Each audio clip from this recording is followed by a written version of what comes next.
Bonjour à toutes et à tous, je suis ravie de vous accueillir pour ce Web Talk Paris Retail Week Connect. Aujourd'hui, j'ai le plaisir d'accueillir Elina Rotenc-Acobian, VP Customer Relations chez Blablacar, plateforme communautaire de covoiturage.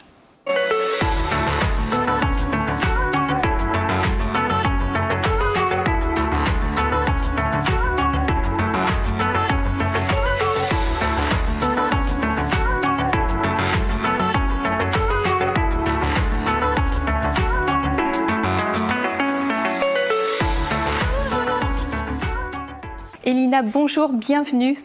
Bonjour Claire, merci pour cette invitation. Vraiment ravie de t'avoir à nos côtés. Elina, on va commencer à faire connaissance ensemble et même avec le public puisque tu nous as amené un objet.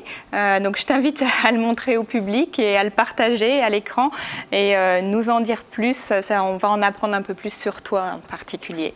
Alors, quand on a discuté ensemble de cette interview, c'était 8 mars, la journée internationale des femmes. Et comme tu le sais, je suis d'origine arménienne. Du coup, j'ai décidé d'amener une poupée, une fille arménienne avec la tenue nationale pour montrer à notre public.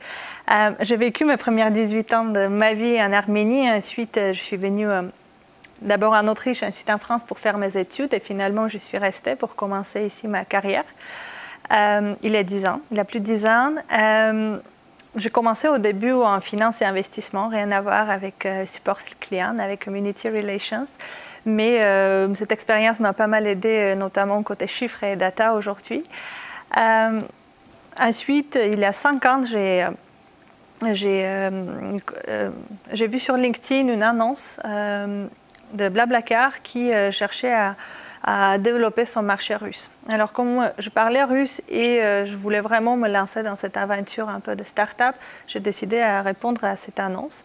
Et voilà, 5 ans plus tard, je suis toujours là, dans une autre rôle complètement différente, avec l'équipe support client.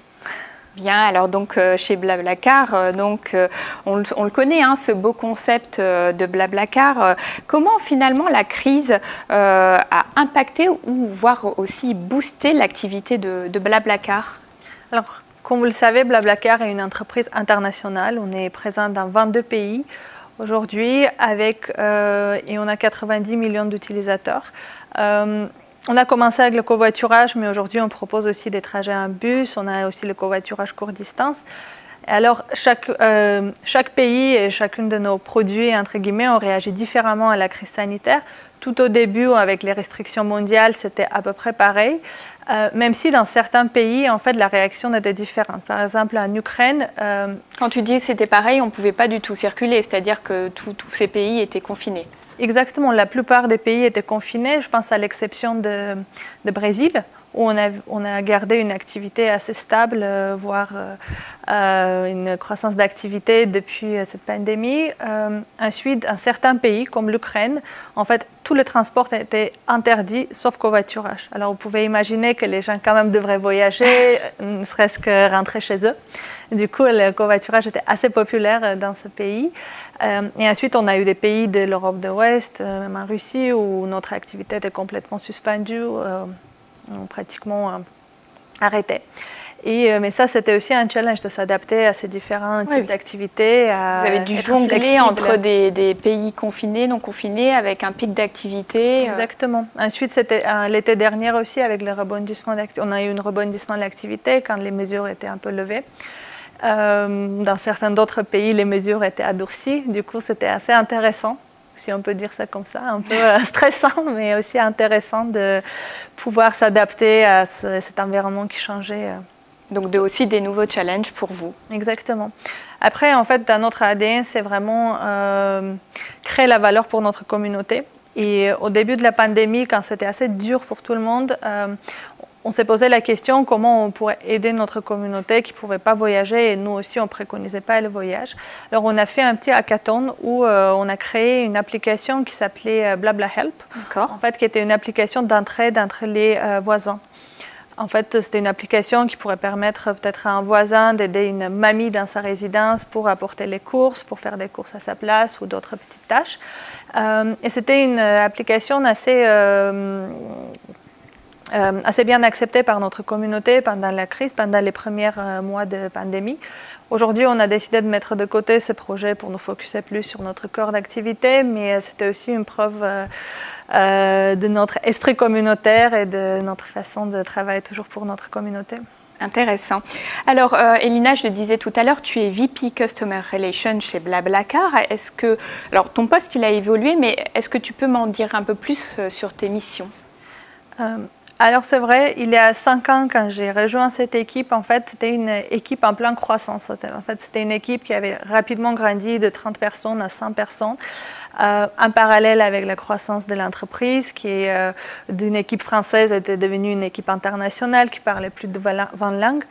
Et mon rôle principal était vraiment d'accompagner cette équipe en définissant les objectifs, en mettant en place des KPI qui pourraient mesurer ces objectifs et la performance, de structurer cette équipe autour des objectifs, autour des KPI et aussi de trouver des moyens, des outils, des ressources pour vraiment accompagner cette croissance, accompagner la bonne performance de l'équipe et la qualité qu'on apportait à nos membres.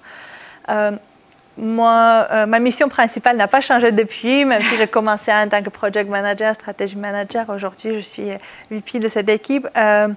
Ce qui a changé aujourd'hui, c'est vraiment peut-être l'ampleur et la complexité des choses qu'on fait.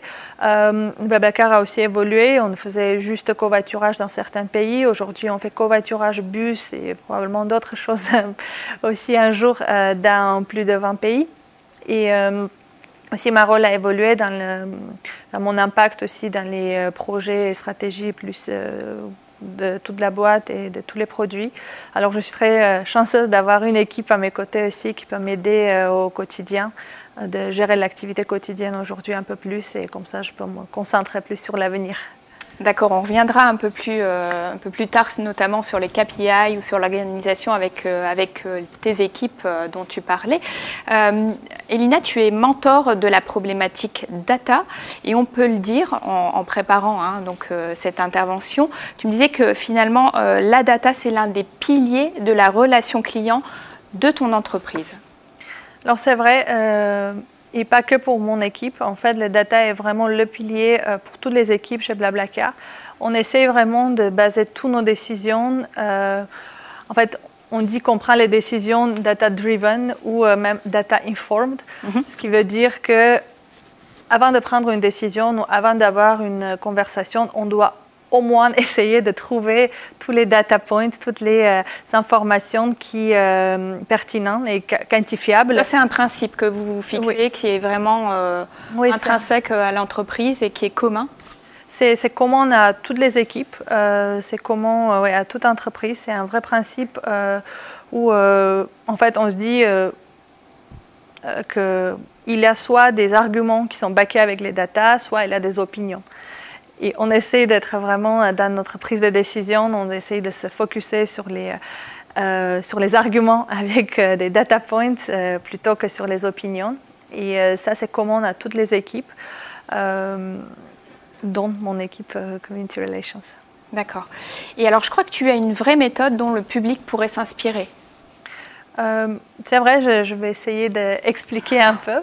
En fait, ce qui est vrai, c'est aujourd'hui, surtout en tant qu'une entreprise tech, en tant qu'une entreprise digitale, on a accès à une abondance de données.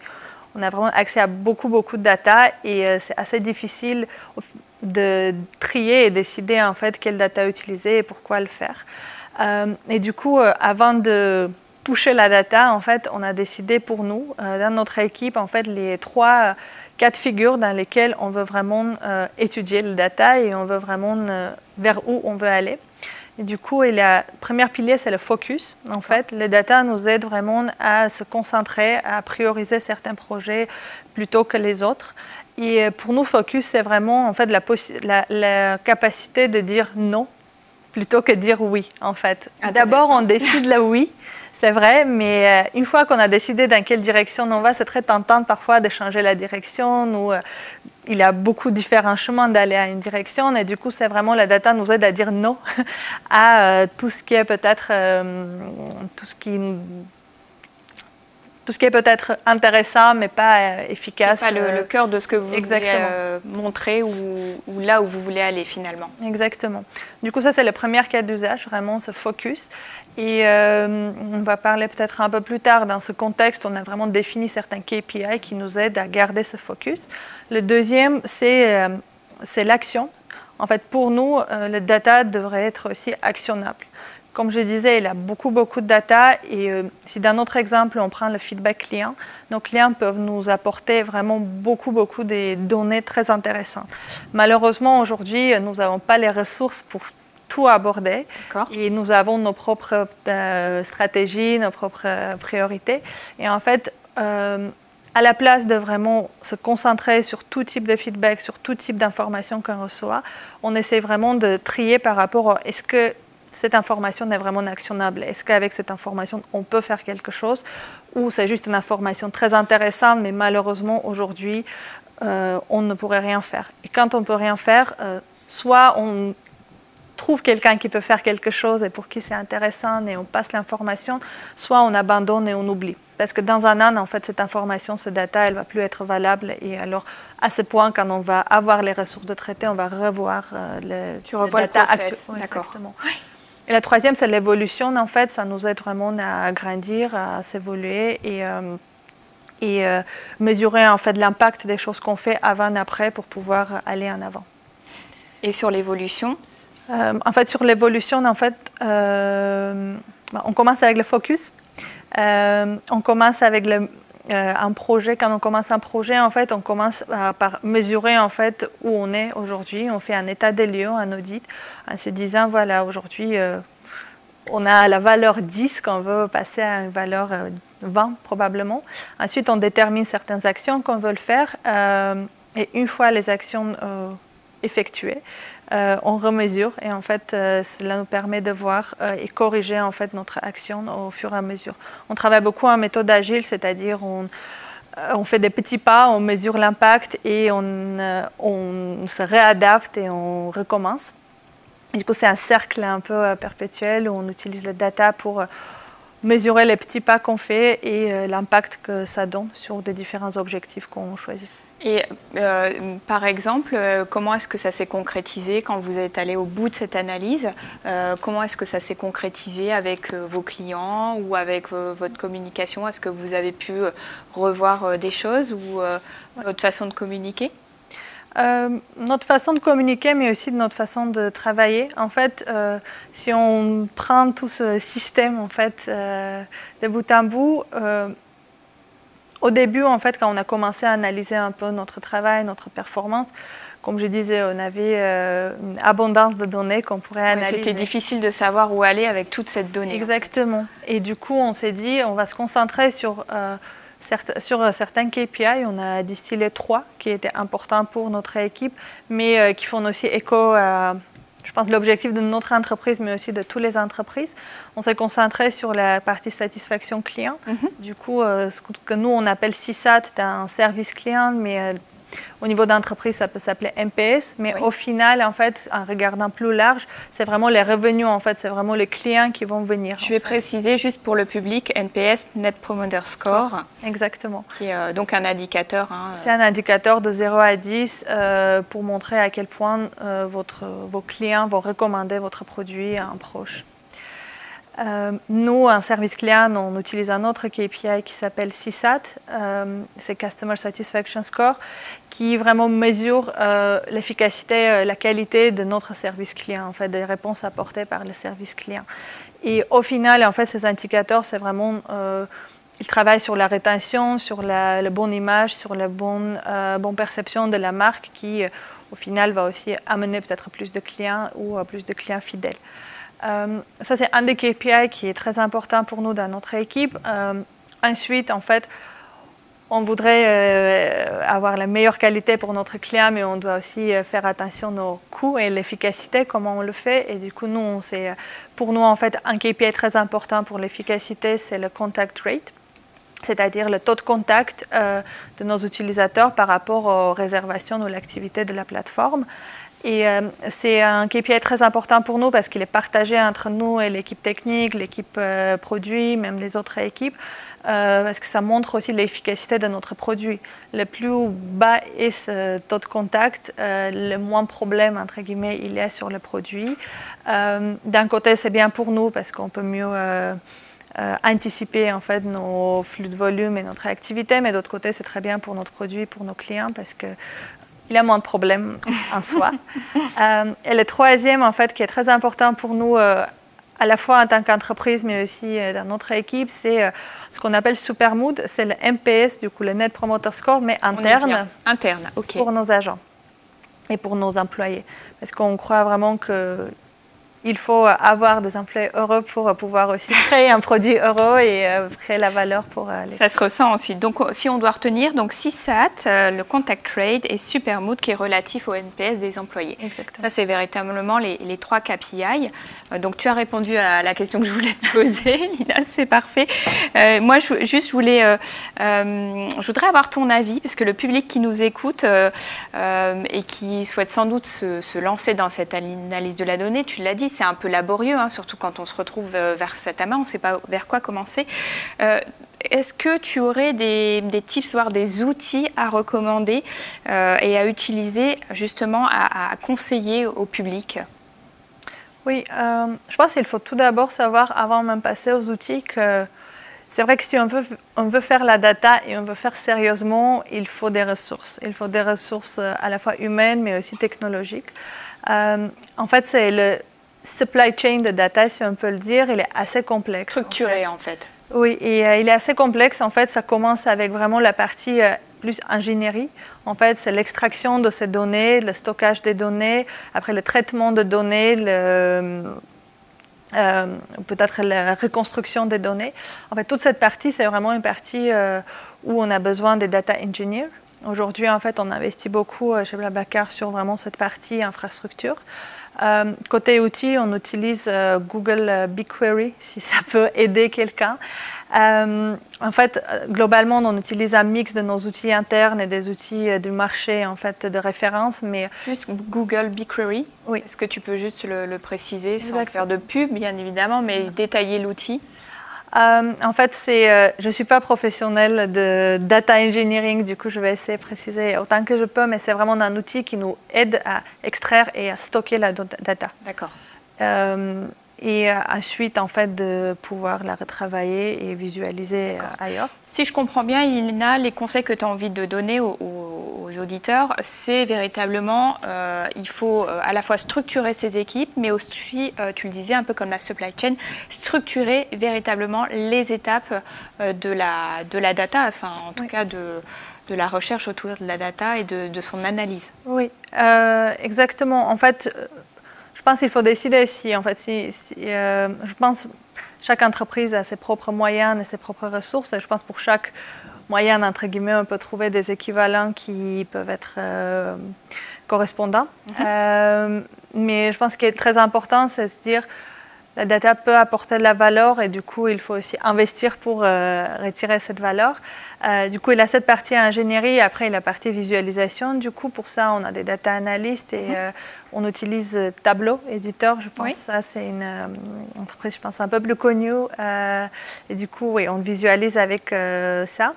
Maintenant, je peux dire aussi que dans mon équipe, on a parfois des besoins de data un peu plus spécialisés et un peu moins dépendants de toute entreprise. Nous, on utilise aussi des outils spécifiques comme Zendesk ou Falcon Social, ça c'est pour social media. Et ce qui est bien aujourd'hui, il y a vraiment pas mal des outils d'un marché qui peuvent aussi aider en fait et résoudre les problématiques dans toute cette supply chain de data. D'accord. C'est plus si on veut aller vraiment très en détail, si on veut vraiment aller, si on veut extraire vraiment la grande valeur, il faut aussi un peu investir dans ce domaine. Ok, c'est noté. Alors Elina, on a parlé des KPI, maintenant j'ai envie de te demander les résultats que tu as pu observer. Alors c'est une bonne question. On a envie de tout savoir. Hein. En fait, on a vraiment observé quelques résultats une fois qu'on a commencé à se concentrer et un peu obséder par certains domaines.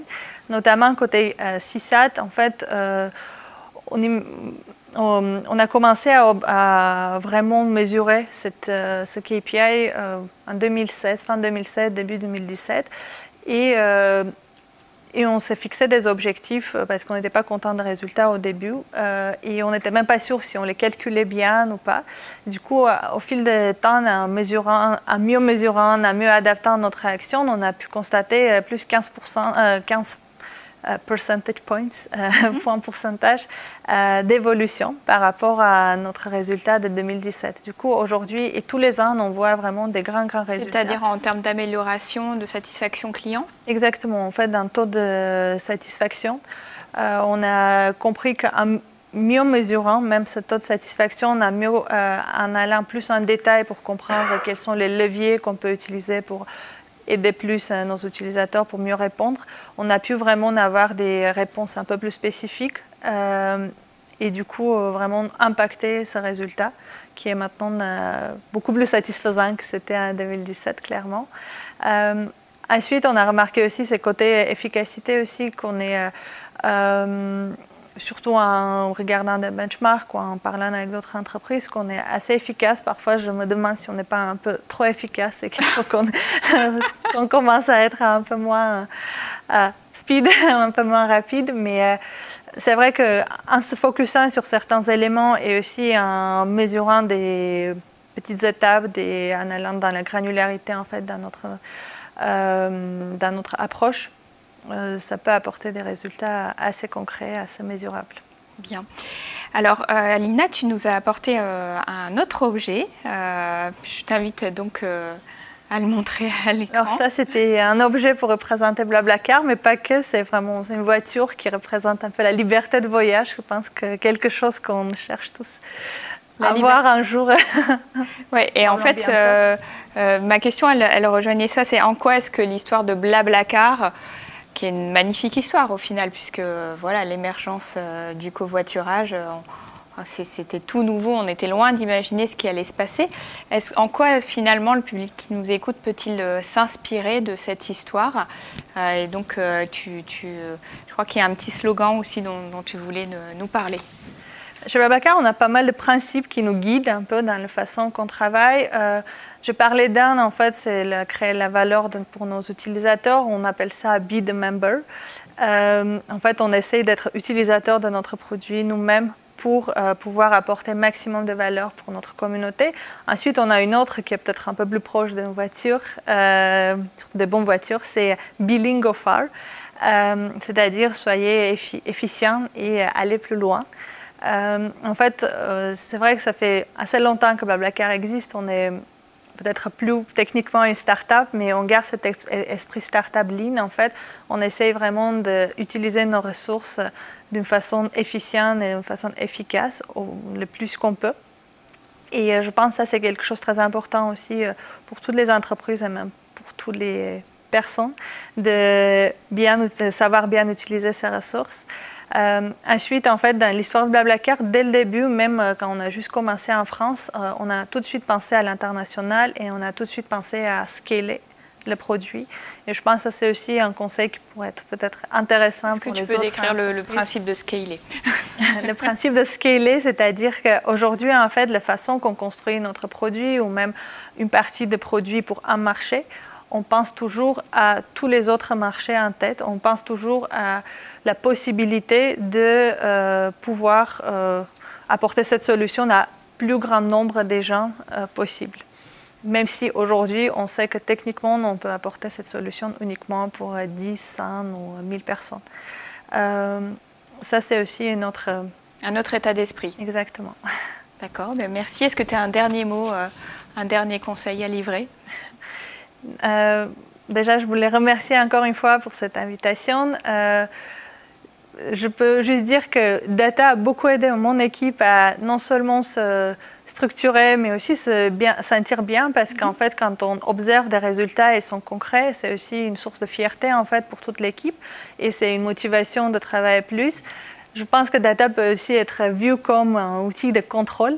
Je pense qu'il faut surtout penser à un outil de motivation et façon de vraiment mesurer les résultats et trouver le plaisir aussi en constatant ces résultats bien mesurables. Merci Elina.